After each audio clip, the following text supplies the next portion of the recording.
కృపామయుడ పరిశుద్ధురానికి స్తుతులు స్తోత్రాలు వందనాలు చెల్లిస్తూ ఉన్నాం. ఇక సమయంలో ప్రభా నీ సన్నిధిలోకి మేమందరం వచ్చి ఉంటుండగా నాయన నీ కృపను బట్టి జ్ఞాపకం చేసుకునండి నాయన. ప్రభా వాక్యం చదువుకొనబోచుండగా వాక్యంలో నుండి నాయన నీ యొక్క శక్తి మాలోనికి ప్రవహించడానికి మీరు సహాయం చేయండి. మీరు ఏం మాట్లాడాలనుకున్నారో అది మేము వినగలుగుటకు మాకు సహాయం చేయమని యేసునామమున వేడుకుంటూ ఉన్నాము తండ్రి. ఆమేన్. ద్వితీయోపదేశ కాండము 28వ అధ్యాయము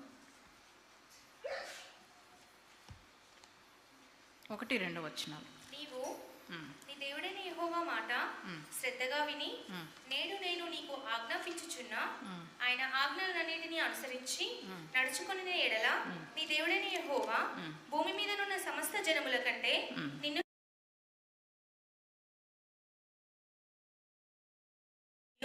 నీ మీదికి వచ్చి నీకు ప్రాప్తించును.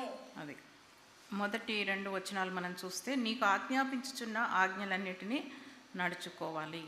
2వ వచనంలో చూస్తే నీ దేవుడైన యెహోవా మాట వినిన ఎడల కదా. వినడం అంటే పాటించడం కదా. చాలాసార్లు మా పిల్లల మాట వినట్లేదండి అంటే వాళ్ళకి చెవుడా ఏమన్నా కాదు కదా. కాకపోతే పాటించకపోతే మనం ఏమంటామంటే వినట్లేదు. ప్రభు కూడా మన గురించి ఏమంటున్నాడంటే మరి నా మాట వినిన ఎడల ఈ దినములన్నీయు ఈ దీవెనలన్నీయు నీ మీదకి వచ్చి ప్రాప్తించును. ఏ దీవెనలు అనేది ఒక్కసారి రిపీట్ చేద్దాం మనం. ఏ దీవెనలు మన మీదకి వచ్చే అవకాశం ఉంది చూద్దాం. 3వ వచనం నాతో రిపీట్ చేయండి. నీవు పట్టణములో దీవించబడుదువు, నీ గర్భఫలము నీ భూఫలము దీవించబడును. 6వ వచనం నీవు లోపలికి వచ్చినప్పుడు దీవింపబడుదువు, వెలుపలికి వెళ్ళినప్పుడు దీవింపబడుదువు. 8వ వచనం నీవు చేయు ప్రయత్నములన్నిటిలోనూ నీకు దీవెన కలుగునట్లు యెహోవా ఆజ్ఞాపించును. 12వ వచనములో ఆకాశమును తన మంచి ధననిధిని తెరచును. సో ఇవన్నీ కూడా ఇటువంటి దీవెనలన్నీ మన కోసం దేవుడు నిర్ణయించి ఉన్నాడు. అయితే దానిపైన ఏమంటున్నారంటే యెహోవా మాట వినిన ఎడల. యెహోవా మాట వినిన ఎడల. చాలాసార్లు వింటూ ఉంటాం, చెవుల్లోకి వెళ్తూ ఉంటాయి, కానీ హృదయంలోనికి వెళ్ళవు కదా. మరి ఎప్పుడైతే ఆయన మాటను మనం వినడం అంటే దాన్ని ఏమంటున్నాడు అబ్రహాము గురించి మనం ఒక్కసారి చూద్దాం. ఆదికాండం 12:1-2 వచనాలు చూద్దాం. యెహోవా నీవు లేచి నీ దేశము నుండి నీ బంధువుల యొద్ద నుండి నీ తండ్రి ఇంటి నుండి బయలుదేరి నేను నీకు చూపించు దేశమునకు వెళ్ళుము. నిన్ను గొప్ప జనముగా చేసి నిన్ను ఆశీర్వదించి నీ నామమును గొప్ప చేయుదును. నీవు ఆశీర్వాదముగా నుందువు. అది నీవు ఆశీర్వాదముగా ఉందువు. మనకందరికి కావాల్సింది ఏంటంటే నీవు ఆశీర్వాదముగా ఉందువు. నిన్ను ఆశీర్వదిస్తాను, కానీ నీవు అందరికీ ఆశీర్వాదముగా ఉండాలి. అది ముఖ్యమైన విషయం. మనం చాలాసార్లు ఏమనుకుంటాడు, నేను ఆశీర్వదించబడాలి. కానీ ప్రభు దగ్గరికి నీవు వచ్చినప్పుడు, ప్రభు నిన్ను ఆశీర్వదించినప్పుడు నీ ఆశీర్వాదములో ఎవరికైనా భాగం ఉందా? నీ ఆశీర్వాదం వల్ల ఇంకెవరైనా దీవించబడుతూ ఉన్నారా? ఒకవేళ అది ఏ విధమైన ఆశీర్వాదమైనా కావచ్చు. నీ ఆశీర్వాదం వల్ల ఎవరైనా దీవించబడుతూ ఉన్నారా? ఎవరైనా ఆశీర్వదించబడుతూ ఉన్నారా?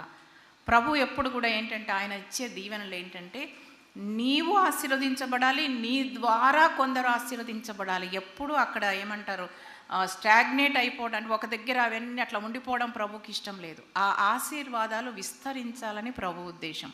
సో దానికి ప్రభు మరి ఆదికాండం 12:1 ఏమన్నారంటే నేను చూపించు దేశమునకు వెళ్ళుము అన్నాడు కదా. అంటే ఇక్కడ అబ్రహాముకి ఏం అవసరమైంది? ఒబీడియన్స్ అవసరమైంది, విధేయత అవసరమైంది. అవునా? నేను చూపించు దేశానికి నువ్వు వెళ్ళిన తర్వాత నేను నిన్ను ఆశీర్వదిస్తాను, నువ్వు అనేకులకు ఆశీర్వాద కారణంగా ఉంటావు. చూడండి, ఈ రోజులో యవనస్తులకు ఎట్లా ఉందంటే వాళ్ళకున్న ఆశీర్వాదం ఏంటో కూడా వాళ్ళకి తెలియడంలే. అసలు యవనస్తుల్ని ఒక అనాథ శరణాలయాలకి ట్రిప్స్గా అప్పుడప్పుడు తీసుకెళ్తే బెటర్ ఏమో అనిపిస్తుంది. వాళ్ళకున్న ఆశీర్వాదం ఏంటో కూడా వాళ్ళకి తెలియడం లేదు కదా. ఒకటే వాళ్ళకి ఏంటి అని అంటే ఎవరైనా ఏదైనా చెప్తే నో చెప్పాలి అని ఫిక్స్ అయిపోతున్నారు. కానీ ఈ దీవెనలు రావాలి అంటే ఏం కావాలంట? మనకి విధేయత కావాలి. నీవు వెళ్ళు అంటే అబ్రహాం వెళ్ళిపోయాడు. ఇక్కడ చూస్తే ఏముంది అనంటే, నీవు యెహోవా మాట వినిన ఎడల దీవెనలన్నీ నీ మీదకి వచ్చును. మన కొత్త సంవత్సరంలోనికి వెళ్ళేటప్పుడు ప్రతి ఒక్కరం ఏమనుకుంటామంటే దీవించబడాలి అనుకుంటాం కదా. అందరం కూడా దీవించబడాలనుకుంటాం. కానీ దీవెనలు అడిగేటప్పుడు మళ్ళీ ఇంకొకటి మనం ఏమడగాలి? నన్ను దీవించు, నేను ఇతరులకు ఆశీర్వాదకరంగా ఉండేటట్లు దీవించు. అది మనం ఎప్పుడు కూడా మర్చిపోకూడదన్నమాట. అయితే ఈ యెషయా గ్రంథంకి ఒకసారి వద్దాం. యెషయా గ్రంథము 48వ అధ్యాయం 17-18 వచనాలు.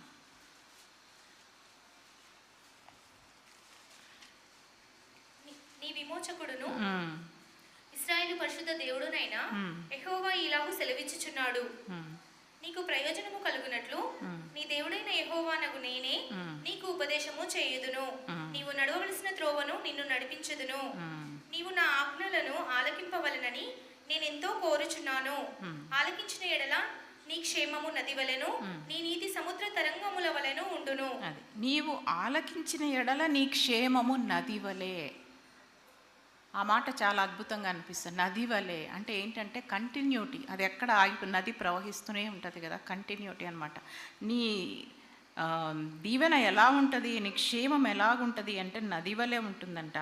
నీ నీతి సముద్ర తరంగాలు అంటే నీ నీతి ఉవ్వెత్తున లేచేటట్లుగా అంటే ఒక ఉన్నతమైన స్థితిలో ఉంటుందంట. 17వ వచనంలో అంటున్నాడు, నీకు ప్రయోజనము కలుగునట్లు నీ దేవుడైన యెహోవానగు నేను నీకు ఉపదేశము చేయుదును. రెండవది ఏంటంటే నీవు నడవలసిన త్రోవను నిన్ను నడిపించుదును, నేను నీకు ఉపదేశము చేయుదును.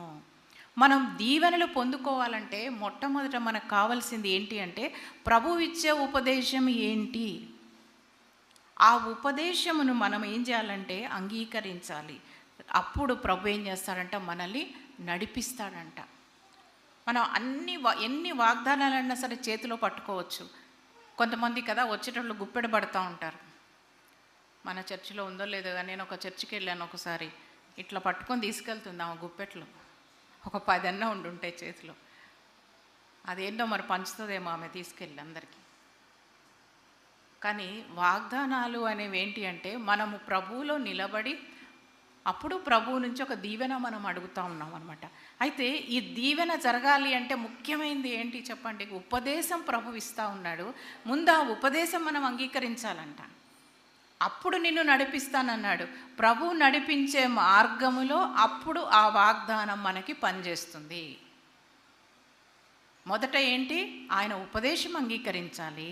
అది అంగీకరించి దాని ప్రకారం ఒక మార్గంలో మనం నడుస్తూ ఉన్నప్పుడు అప్పుడు ఆ మార్గములో నువ్వు తీసుకున్న ఆ వాగ్దానము నీకు నెరవేరుతుంది.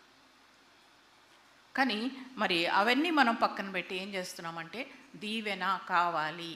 సో దీవెన ఎలా అడగాలో మనం చూసాం కదా. అబ్రహాము గురించి చూసినప్పుడు దీవెన ఎలా అడగాలి చెప్తారా? ఎలా అడగాలి? అబ్రహాంతో దేవుడు ఏం చెప్పారు? ఇప్పుడే మర్చిపోయారు. నన్ను దీవించు, నేను కూడా ఇతరులకి ఆశీర్వాదంగా ఉండేటట్లు చేయి కదా. ఇతరులకి మనము శాపకరంగా ఉండకూడదు. ఇతరులకు ఎలా ఉండాలంట? ఆశీర్వాదకరంగా. ఈ వ్యక్తి నా ఇంట్లోకి వస్తే నాకు ఆశీర్వాదం అని ఇతరులు అనుకునే విధంగా నువ్వు ఉండాలంట. అమ్మో ఇప్పుడు వచ్చేసారు, ఇప్పుడు ఏం చేస్తారో ఏమంటారో అన్నట్లుగా కాకుండా మన ప్రజెన్స్ ఎలా ఉండాలంట? ఆశీర్వాదకరంగా ఉండాలంట. మరి ఒక సిస్టర్ చెప్తుంది, చాలా పెద్ద అయిన తర్వాత అన్యుల్లో నుంచి చాలా పెద్ద అయిన తర్వాత మారింది. మేబీ 40 yearsకి అలా మారినట్లుంది.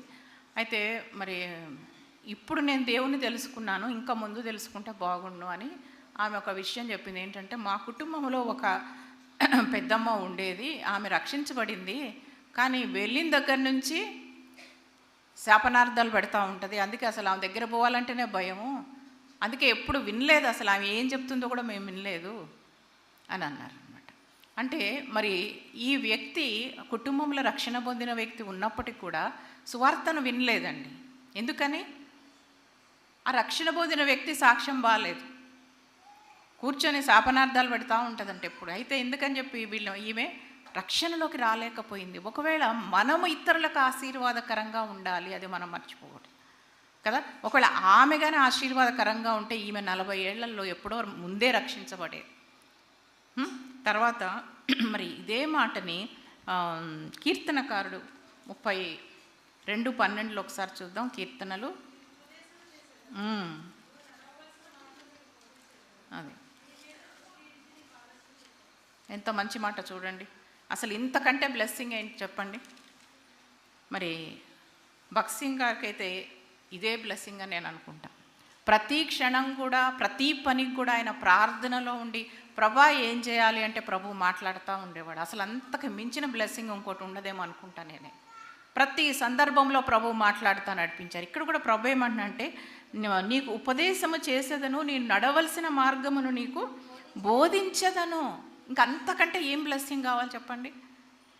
నువ్వు ఎటు వెళ్ళాలో నేను చెప్తానంటున్నారు ప్రభు, నీకు బోధిస్తానంటున్నారు, నువ్వు ఇది చెయ్యి అని నేను చెప్తానంటున్నారు. అసలు అది మనకి ఉండాల్సిన గొప్ప బ్లెస్సింగ్ అనమాట అన్నిటికంటే కదా. మనం ఇటు వెళ్ళాలా అటు వెళ్ళాలా కన్ఫ్యూజన్లో ఉన్నామనుకోండి, ఉన్నప్పుడు ఇదిగో ఇదే త్రోవ, దీనిలో వెళ్ళు అని ప్రభు మనకి చెప్తే అందులో మనం తప్పకుండా ఆశీర్వాదం పొందుతాం కదా. అంటే ఆశీర్వాదానికి ముందు ఏమైంది అక్కడ? ఉపదేశం వచ్చింది, తర్వాత ప్రభువు నడిపించారు, ఆలోచన చెప్పారు, నడిపించారు. సో ఆశీర్వాదానికి ముందు మనకి 2 విషయాలు జరుగుతూ ఉన్నాయి కదా. ఏంటవి? ఉపదేశము, రెండవది నడిపించటం. ఈ నడిపించాము. ఇప్పుడు నువ్వు ఉన్నావు, మన జీవితంలో ఎన్నో పరిస్థితుల గుండా మనం వెళ్తూ ఉన్నాం కదా. రకరకాల పరిస్థితుల గుండా, ఒక్కొక్క వ్యక్తిగతమైన పరిస్థితులు ఎన్నో, వాటి గుండా మనం వెళ్ళేటప్పుడు, వాటి గుండా నడిపించబడేటప్పుడు ప్రభువే మనతో ఉండి నడిపించాడు అనుకోండి.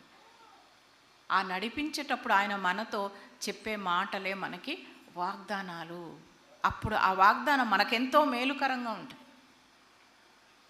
సో మరి నోవహు మనకు తెలుసు కదా, ఎంతో బోధించాడు, ప్రళయం వస్తుందని ఎంతో బోధించినప్పటికి కూడా ఎవ్వరు కూడా ఆ ఓడలోకి రాలేదు. ఎవరు వచ్చారండి ఓడలోకి? ఓన్లీ వాళ్ళ కుటుంబ సభ్యుల వరకే, ఇంకా ఏ మనుషుడు అందులోనికి రాలేదు. మరి చెప్పాడా లేదా?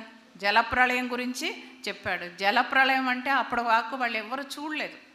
అందుకని జలప్రళయం గురించి చెప్తే అది ఏంటి, ఎప్పుడు చూడలేదు కదా, ఎట్లుంటుందో, వస్తుందో రాదో, ఏదో చెప్తున్నాడులే ఈ నోవహు అనుకొని ఉండొచ్చు. కానీ అట్లాగే ఈ రోజుల్లో కూడా మనం రెండవ రాకడని అదే నీదని చెప్తే, అవునా ఎప్పుడు రాలేదు కదా, ఎప్పుడు జరగలేదు కదా, ఎట్లా ఉంటుందో, జరుగుతుందో లేదో కదా. ఈ అనుమానం అన్యులకు కాదు, ఎవరికి ఉంది చెప్పమంటారా? క్రైస్తవులకే ఉంది. అన్యులకు ఉంటే అది వేరే విషయం, క్రైస్తవులకే ఉంది.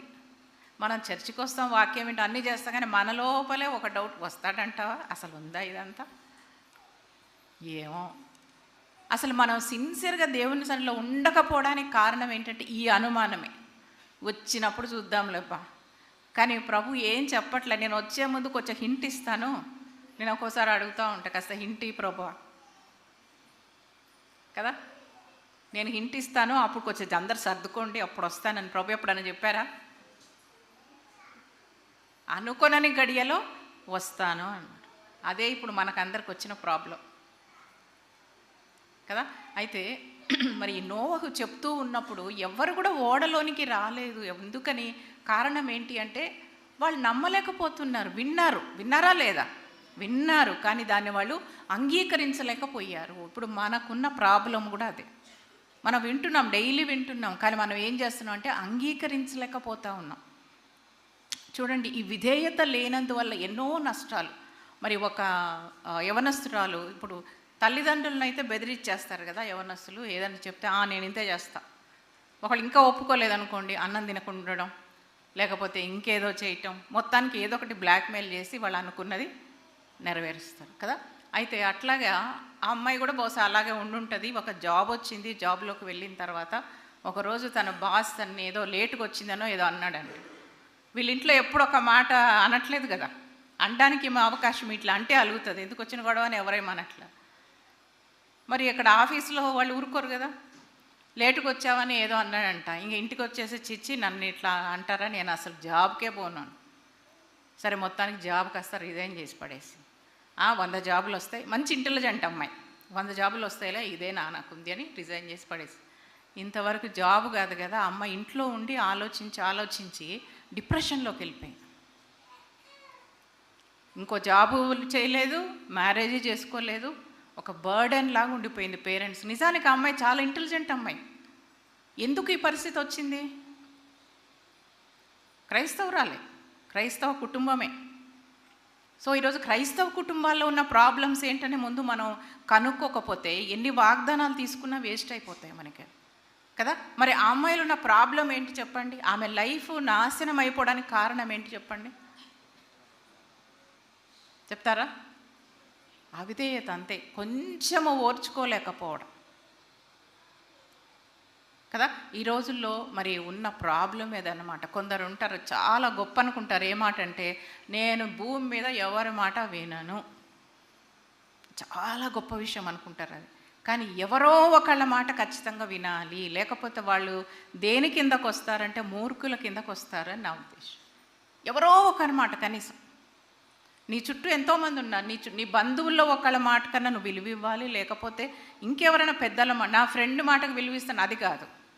ఆ ఫ్రెండ్కి ఎంత బ్రెయిన్ ఉంటుంది, నీకెంత బ్రెయినో నీ ఫ్రెండ్కి అంతే బ్రెయిన్ కదా. సో ఫ్రెండ్ని పక్కన పెట్టండి. పెద్దల్లో నువ్వు ఎవరికి గౌరవిస్తావు? నేను ఎవరిని గౌరవించను అన్నవాళ్ళు ఇంకా నాశనానికి గోతిలోకి వెళ్ళడమే. ఏదో ఒకళ్ళన్నా సరే నీ జీవితంలో పెట్టుకోవాలి. ఫలానా వాళ్ళు చెప్తే నేను వింటాను. ఎందుకంటే ప్రతి మనిషి ఏదో ఒక తప్పు చేస్తాం. కాబట్టి ఇట్లాగా మనం విధేయత అనేది మనకి లేనప్పుడు జీవితాలే నష్టపోతూ ఉన్నాయి. మనం లైఫ్లో ముందుకెళ్ళేటప్పుడు కుటుంబంలో కొన్నిసార్లు కొందరికి లోబడాలి, ఆఫీస్లో కొన్నిసార్లు కొందరికి లోబడాలి, లేకపోతే ఇంకా బయటకు వెళ్ళినప్పుడు కొన్నిసార్లు లోబడాల్సి వస్తుంది. అయితే కొందరికి ఎలాగ ఉంటుందంటే అసలు ఇంత కూడా ఓర్పు లేకుండా ఈ విధమైన పరిస్థితుల్లో ఉన్నప్పుడు కొన్నిసార్లు జీవితాలే నాశనం అయిపోతూ ఉన్నాయి. మొట్టమొదటి అందుకే ప్రభు ఏం చూస్తున్నాడు మన దగ్గర అంటే విధేయత చూస్తూ ఉన్నాడు. అబ్రహాము ఆశీర్వదించబడడానికి ముఖ్య కారణం ఏంటి అని అంటే విశ్వాసం ఉంది. విశ్వాసం ఉంది కాబట్టి ఏమయ్యాడు? విధేయత చూపించాడు. అది మనం బాగా గుర్తుపెట్టుకోవాలి. విశ్వాసం ఉంది, విశ్వాసములకు తండ్రి కరెక్టే, కానీ విశ్వాసం ఉన్నందుకు ఏమైంది చెప్పాలి. విశ్వాసం ఉన్నందుకు నిద్రపోవట్లేదండి. విశ్వాసం ఉండి చెప్పట్లేదు. ఇంకా విధేయత చెప్పాలి. అందరూ చెప్తే కొంచెం గుర్తన్నా ఉంటుంది. ఓకే, విశ్వాసం ఉండి ఏం చేశారంటే విధేయతను చూపించారు. ప్రభువుకి ఆ విధేయత చూపించడం ద్వారా ఆశీర్వదించబడ్డా, శపించబడ్డా? ఆశీర్వదించబడ్డాడు. మరి ఇప్పుడు యెషయా 48లో మనం ఒకసారి చూసినప్పుడైతే అందులో ఒక మాట ఉంది చూడండి.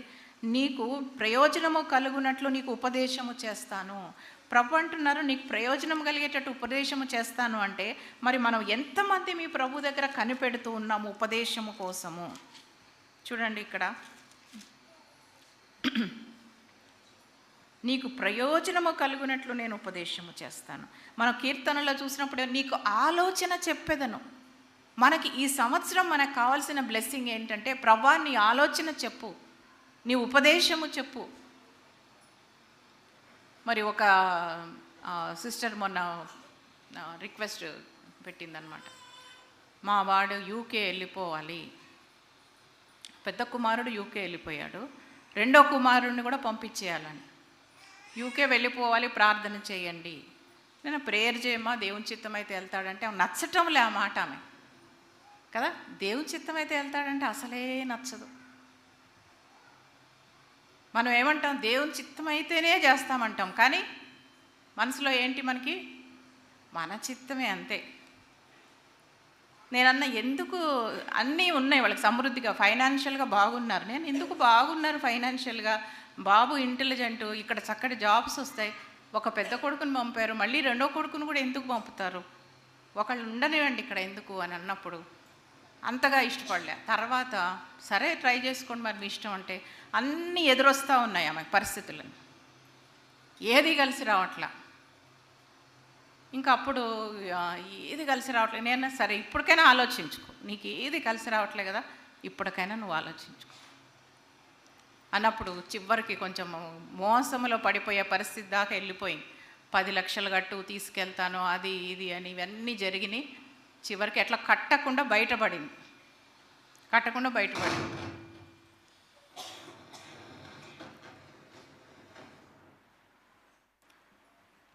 సో మరి అయితే తర్వాత ఆ సిస్టర్ చెప్తా ఉందన్నమాట, మరి మొదటి నుంచి ఏమని ప్రేయర్ చేసుకోమా, దేవుడు నీకేమన్నా చెప్తాడు ప్రేయర్ చేసుకో అంటే, చేస్తున్నానక్క పంపించాలక్క, చేస్తున్నాను పంపించాలి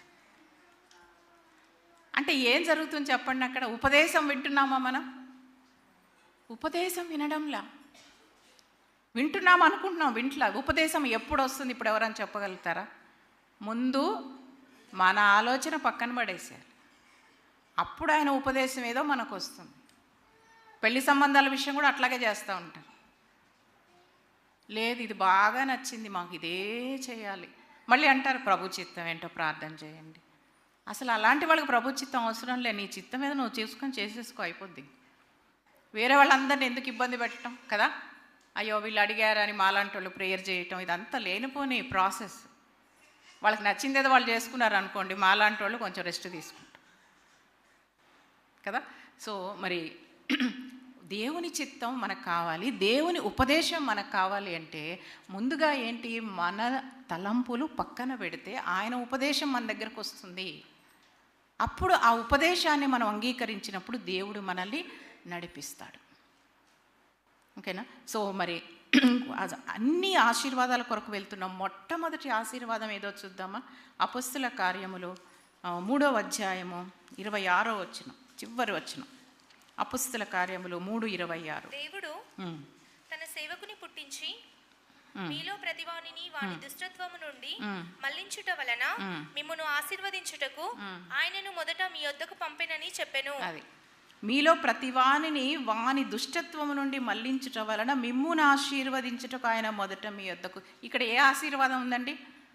మీకు బాగా డబ్బులు వస్తాయని ఉందా, లేకపోతే ఇంకేమైనా ఆశీర్వాదం ఉందా? ఏ ఆశీర్వాదం చెప్పండి? దుష్టత్వము నుండి మళ్లించుట వలన. మీరు ఎప్పుడైనా అనుకున్నారా, లోకములో అందరూ సండే వచ్చిందని ఏదో ఒక పాపములో టైం స్పెండ్ చేయాలని వెళ్తున్నప్పుడు మీరు ఎక్కడికి వెళ్ళకుండా వచ్చి ప్రభు మందిరంలో టైం గడుపుతున్నారే, అది ఒక ఆశీర్వాదం అని మీరు అనుకున్నారు ఎప్పుడైనా? అది మనకు ఆశీర్వాదం. దుష్టత్వము నుండి ప్రభువు మనల్ని తీసుకొచ్చి ఇక్కడ పెట్టారు. ప్రభులో లేకపోతే ఏ దుష్టత్వంలో ఉండేవాళ్ళవో, ఈ టైంలో నువ్వు ఎక్కడ ఉండేదానివో, ఎక్కడ ఉండేవాడివో, ఏ విధంగా టైం వేస్ట్ చేసేవాళ్ళవో, ఏ విధంగా పాపములో స్థిరపడిపోయేవాళ్ళవో, ఆ దుష్టత్వము నుండి ప్రభు మనల్ని తప్పించాడు. దాన్ని బట్టి అది మొట్టమొదటి ఆశీర్వాదంగా మనం గుర్తుపట్టాలండి.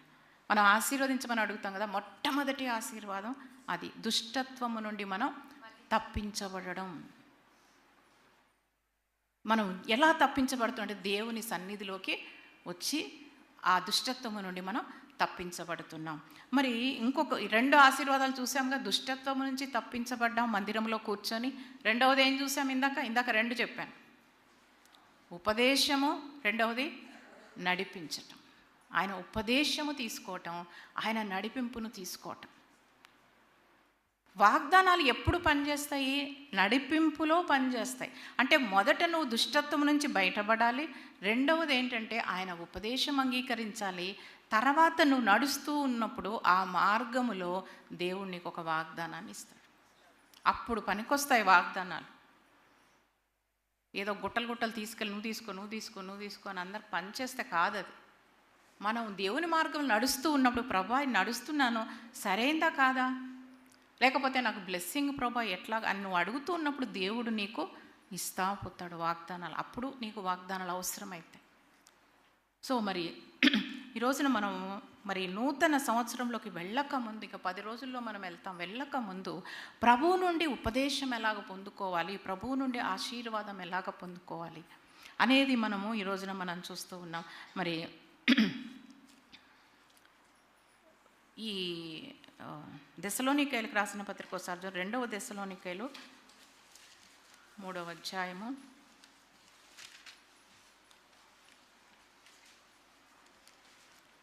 6-7 వచ్చిన 6 వచ్చిన ఫస్ట్ 6 చదవండి. సహోదరులారా, మా వలన పొందిన బోధన ప్రకారము కాక అక్రమముగా నడుచుకొను ప్రతి సహోదరుని యొద్ద నుండి తొలగిపోవలనని మన ప్రభు అయిన యేసుక్రీస్తు పేరట మీకు ఆజ్ఞాపించుచున్నాము. చూసారా, ఇక్కడ ఏమంటున్నాడంటే మా వలన పొందిన బోధన ప్రకారము కాక, అంటే మేము చూపించిన మాదిరి ప్రకారము కాక అక్రమముగా నడుచుకొని ప్రతి వాళ్ళ దగ్గర నుంచి మీరు తొలగిపోవాలంట. అంటే ఏంటి అక్రమం అంటే? వాళ్ళు ఏం చేస్తున్నారు అని మనం చూస్తే మరి 10వ వచనం, మరియు మేము మీ యొద్ద ఉన్నప్పుడు ఎవడైనను పని చేయనొల్లని ఎడల వాడు భోజనము చేయకూడదని మీకు ఆజ్ఞాపించితిమి గదా. మీలో కొందరు ఏ పనియో చేయక పరుల జోలికి పోవచ్చు అక్రమముగా నడుచుకొనుచున్నారని వినుచున్నాము. అది మీలో కొందరు ఏ పని చేయక, ఏ పని చేయలేదనుకోండి, ఏం చేస్తాం? వాళ్ళు ఎందుకు అట్లా, వీళ్ళు ఎందుకు అట్లా, వీళ్ళ అబ్బాయి ఎట్లా ఎందుకు, వాళ్ళ అమ్మాయి ఎట్లా ఎందుకు, వీళ్ళు ఎందుకు అట్లా, ఇదే మనం పరుల జోలికి పోతూ ఉంటాం. నువ్వు బిజీగా ఉన్నావు అనుకో, నీ పనిలో ఎవరి జోలికి పోవడానికి టైం ఉండదు. ఎవరైనా వచ్చి ఏంటి ఫలానా వాళ్ళ అమ్మాయి అట్లా అంట కదా, ఇంట్లో కనపట్టలేదు, ఎక్కడికి వెళ్ళిపోయిందని, ఏ పొద్దు పని నాకేందో నేను బిజీగా ఉన్నానంట కదా.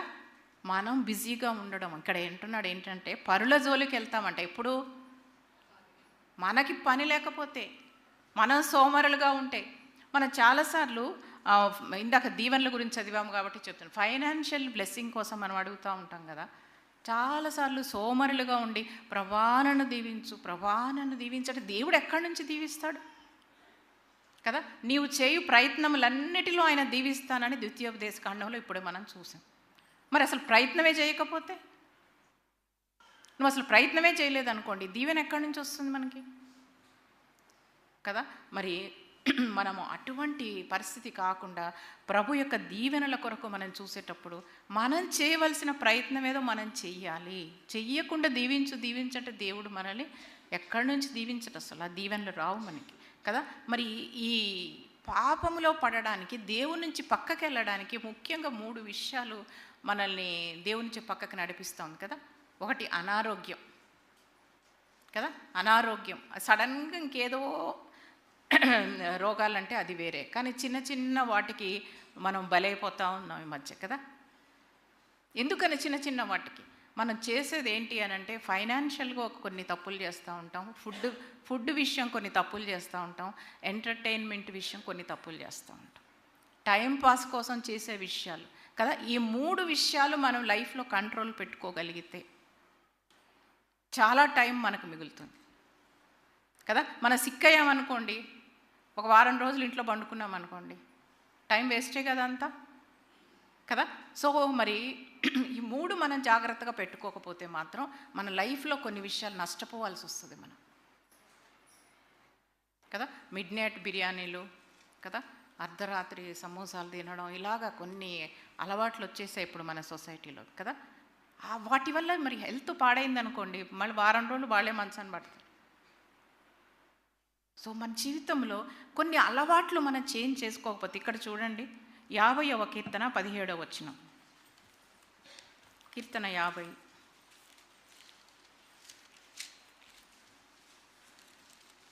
ఆపత్కాలమున నీవు నన్ను గూర్చి మొరపెట్టుము, నేను నిన్ను విడిపించెదను, నీవు నన్ను మహిమపరచెదవు. 17 అమ్మా, 50. దిద్దుబాటు నీకు అసహ్యము కదా, నీవు నా మాటలను నీ వెనుకకు త్రోసివేసెదవు.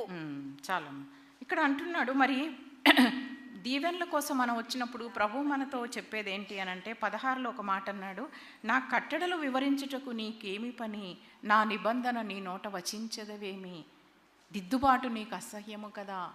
కొన్నిసార్లు మనం దిద్దుకోవాల్సి వస్తుంది. మేబీ మన అలవాట్లు కావచ్చు, మనం టైం ఎక్కడ వేస్ట్ చేస్తున్నామో కావచ్చు, లేకపోతే అనవసర విషయాలు తలదూర్చడం కావచ్చు, ఏది మనం దిద్దుకోవాల్సి ఉంది. అది దిద్దుకోలేకపోతే మాత్రము మనం నష్టాలు అనేది చూడాల్సి వస్తుంది. మరి ఒకసారి ఒక స్కూల్లో చిన్న పిల్లలు 5th క్లాస్ పిల్లలందరూ ఉన్నారంట. మరి అందరు కూర్చున్నప్పుడు టీచర్ అడుగుతూ ఉన్నాడంట, నువ్వేమవుతావు అని. అయితే ఒక బాబుని అడిగితే నేను డాక్టర్ అవుతానంట, ఇంకొకటి నేను ఇంజనీర్ అన్నాడు, ఇంకొకటి పోలీస్ అన్నాడు. సో ఇంకొక బాబు అవన్నీ కాదు, నేను చాలా పెద్ద బిజినెస్ చేస్తాను, ఆ బిజినెస్లో ఎట్లాగంటే నేను 9 కార్లు కొంటాను, 9 బిల్డింగులు కొంటాను అని చెప్పాడు. చెప్పి చాలా పెద్దోడు అయిపోవాలి, నేను చాలా మిలియనీర్ అయిపోతాను అని చెప్పాడంట. చెప్పిన తర్వాత సరే అని అక్కడ ఉన్న ఇంకొక అమ్మాయిని ఆ టీచర్ అడిగాడంట, మరి నువ్వేమవుతావమ్మా అంటే ఆ అమ్మాయిందంట, I will become his wife అందంట. నేను ఆయన భార్యనే అయిపోతానండి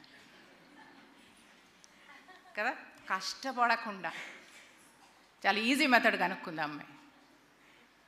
వీడేమో కష్టపడి నాకు 9 కార్లు 9 బిల్డింగ్లు అన్నట్టు బాగా వినిందనమాట. సో అట్లాగా మనం ఏంటంటే దేవుని దగ్గరకు వచ్చినప్పుడు మనం అలాగ అడుగుతాం దేవుని. కష్టపడకుండా ఏదైనా వచ్చేస్తే బాగుండు, ఇది దిద్దుబాటు ఏంటి, ఇదేంటి అదేంటి కదా. కానీ ఆత్మ ఫలాల్లో మనకి ఆశా నిగ్రహం కూడా ఒకటి ఉంది కదా. ఎంతమంది తెలుసు కదా, ఆశా నిగ్రహం అని ఉంది కదా. మరి ఎక్కడ మనం దాన్ని పాటిస్తున్నాం? చిన్న విషయమే మనం పాటించలేకపోతున్నాం. ఫుడ్ విషయం పాటించలేం, ఎంటర్టైన్మెంట్ విషయం కదా. కొన్ని విషయాలు దిద్దుకోలేకపోతే మనం తీసుకున్న వాగ్దానాలు మనకు పనిచేయవది. దీవెనలు మనకి రావాలి అంటే కొన్ని విషయాలు మనం ఆలకించాలి. టైం అయిపోయినట్టు. సో మనం ఈ రోజున దీవెనల గురించి మనం చూసాము. ద్వితీయోపదేశ కాండంలో మనం చూసిన దీవెనల్లో ఏమున్నాయి, వాటిని మనము పొందుకోవాలి అంటే ఆయన ఇచ్చిన ఆజ్ఞలను మనము పాటించాలి. అప్పుడు ఆ దీవెనలన్నీ మనకి సంభవిస్తాయి కదా.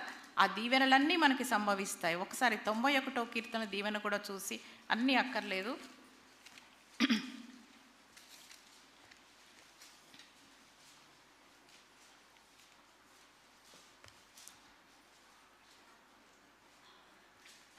పద్నాలుగు ఒకసారి చూస్తాము. అతడు నన్ను ప్రేమించుచున్నాడు గనుక నేనతన్ని తప్పించెదను, అతడు నా నామమును ఎరిగినవాడు గనుక నేనతన్ని గణపరచెదను. అది, అతడు నన్ను ప్రేమించుచున్నాడు గనుక నేను అతన్ని తప్పించెదను, అతడు నా నామమును ఎరిగినవాడు గనుక నేను అతన్ని ఘనపరిచెదను. సో మనం ప్రభుని అడుగుదాం, ప్రభువా ఘనపరచు, దీవించు, అడగొచ్చు, తప్పులేదు. కానీ ఆ దీవెనలు పొందుకోవడానికి మనము మార్గం సరళం చేసుకుందాం, మన హృదయాలను సిద్ధం చేసుకుందాం. ఒక్కసారి నిలబడదాం. గత కాలంలో చేసిన ప్రతి తప్పును కూడా ఒప్పుకొని, మరి ప్రభా ఈ సంవత్సరం మమ్మల్ని దీవించండి. ఇంకా 10 దినాల్లో నూతన సంవత్సరంలోకి మనం ఎంటర్ అవ్వబోతున్నాం. రాబో సంవత్సరం నన్ను దీవించు ప్రభువా, మరి దిద్దుబాటు చేసుకోవడానికి నాకు సహాయం చేయ ప్రభా, నీ దీవెనలతో నింపు ప్రభా అని అడుగుదాం. ఆ దీవెనలు ఏంటో కూడా మనం చూసాము కదా. నీ గర్భఫలము నీ భూఫలము దీవించబడును, నీవు చేయు ప్రయత్నములన్నింటిలో ఆయన దీవిస్తాడు, నిన్ను ప్రతిష్ఠిస్తాడు. బయటకు వెళ్ళినప్పుడు దీవించబడతావు, లోపలికి వచ్చినప్పుడు దీవించబడతావు. ఎన్నో గొప్ప వాగ్దానాలు. ఈ వాగ్దానాలన్నీ మాకు సంభవించుగాక అని మీరు ప్రేయర్ చేసుకుంటూ మరి కొద్దిసేపు ప్రభువుని ధ్యానించుకుందాం.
పరిశుద్ధుడా, కృపామయడానికి స్తుతులు స్తోత్రాలు నాయన. ఈ సమయంలో నీ సన్నిధికి వస్తున్నాం. గడిచిన కాలం అంతా మీరు మమ్మల్ని కాపాడారు ప్రభా.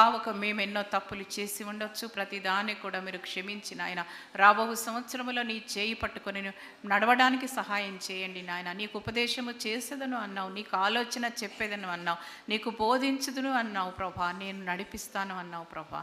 ప్రభా మీరు నడిపించండి నాయన, నడిపించండి నాయన. ప్రభా నీకు స్తోత్రాలు వందనాలు నా ప్రభా. తండ్రి నీకు వందనాలు, స్తోత్రాలు. మీరు నడిపించాలని మేము కోరుకుంటున్నాం ప్రభా. మమ్మల్ని దీవించమని అడుగుతున్నాను. నీ వాక్యములో వ్రాయబడిన దీవెనలన్నీ కూడా మాకు సంభవించును కాక తండ్రి. ప్రభా నీకు స్తోత్రములు తండ్రి, స్తోత్రములు నాయన. బయటకు వెళ్ళినప్పుడు దీవించబడడం, లోపలికి వచ్చినప్పుడు దీవించబడడం. అవును తండ్రి, ప్రతి బిడ్డ ఆ దీవెనలకు పాత్రులుగా చేయమని అడుగుతున్నాం ప్రభా. నీ రెక్కల నీడ క్రింద మమ్మల్ని దాచమని అడుగుతున్నాను ప్రభా. నీకు స్తోత్రాలు. ప్రతి బిడ్డతో మీరు ఉండండి. వారు ఏ ఏ విషయాల్లో నాయన ప్రభా తీర్మానం చేసుకుంటున్నారో, ఏ ఏ విషయాల్లో దిద్దుకుంటున్నారో ప్రతి విషయంలో నీ కృప దయచేయమని అడుగుతున్నాను. నీ కృప కిందకు మేము వస్తూ ఉన్నాం అయ్యా. నీ రెక్కల నీడ క్రిందకు వస్తున్నాం, మమ్మల్ని దర్శించమని అడుగుతున్నాను. ఇక్కడ ఉన్న ప్రతి బిడ్డను దీవించండి, ఆశీర్వదించండి. ఈ ఘనమైన నామమును నాయన ఘనపరచగలిగినట్లుగా మా జీవితంలో గొప్ప కార్యములు మీరు జరిగించమని అడుగుతున్నాను. మా అందరి జీవితాల్లో అద్భుత కార్యములు మీరు జరిగించమని అడుగుతున్నాను ప్రభా. నీ దీవెనలతో మళ్ళీ నింపమని యేసు నామమున వేడుకుంటూ ఉన్నాము తండ్రి. ఆమేన్. ఆమేన్.